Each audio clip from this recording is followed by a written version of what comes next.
Mėly poezijos ir muzikos gerbėjai. Šiandien toks kamerinis jaukus jūsų būrelis susirinko į nepaprastą vakarą, o į sukaktuvinį Šiaulių krašto, Šiaulių miesto poetės Danutės Andrijauskienės sukaktuvinį vakarą.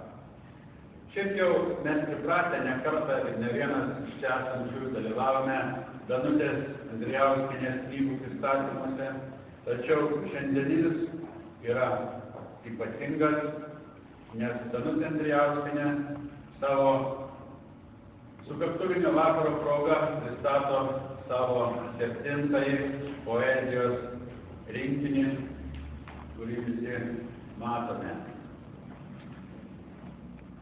Kaip matot, pradedant docentę Straugaitę, kuri įvardijo šitą tokį baltiškąjį motyvą Danutės Andrijauskienės kūryboje, jisai atsirado ir šiame pavadinime. Žmonės įvairiai švenčia savo jubiliejus.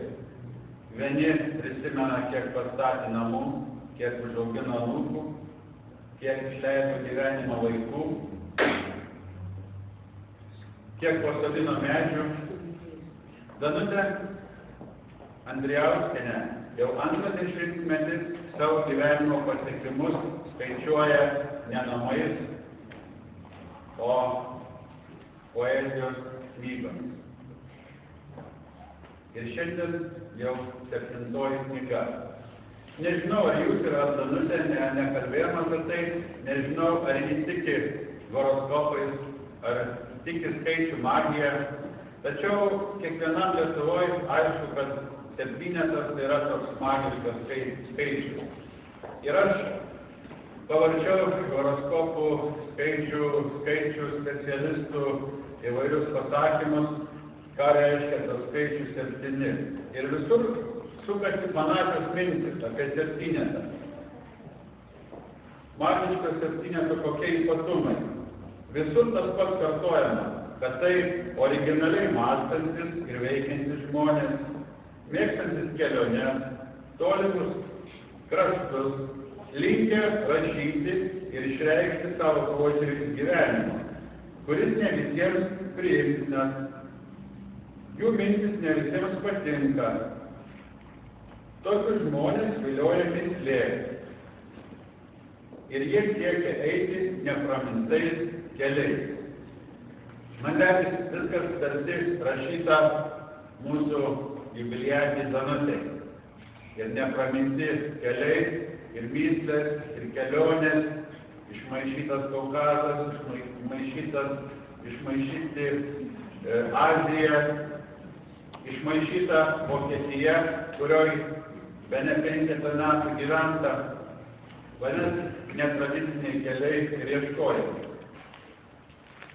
Ir neatsitiktinai aš Šiaulių krašte prieš porą metų aš esu įvardijęs Danutę Andrijauskienę netradicinę Šiaulių moterį.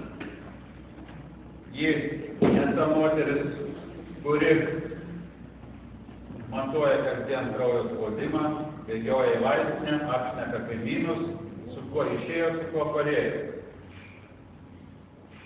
Ar tradicinė moteris Danutė Andrijauskienė, jeigu šiandien pristato jau 7-ąją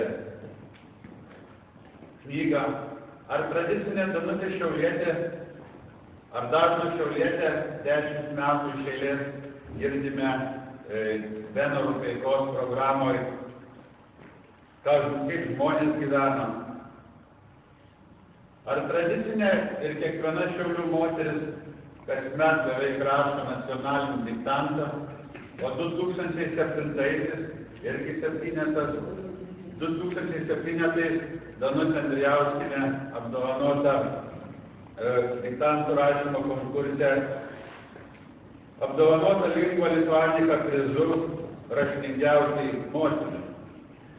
Ar tradicinė Šiaulių moteris, kuri už poezijos knygą per vasaros sniegą gavo JAV lietuvės mecenatės Vataitytės vardo literatūrinio fondo Vataičio vardo premija. Manau, kad tai nėra tradicinė moteris.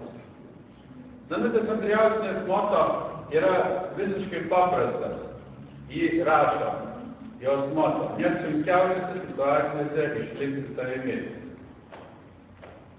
Ir iš tikrųjų nelengva išlikti savimi, kai aplink ambicijos, pavydas, apgaulės, kai viena mąstoma, kita sakoma ir panašiai.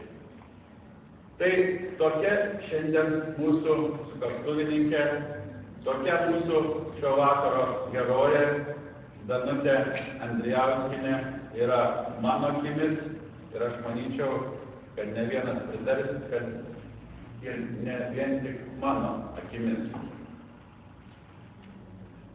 Koks yra jubiliejus, kokia yra šventė be apdovanojimų.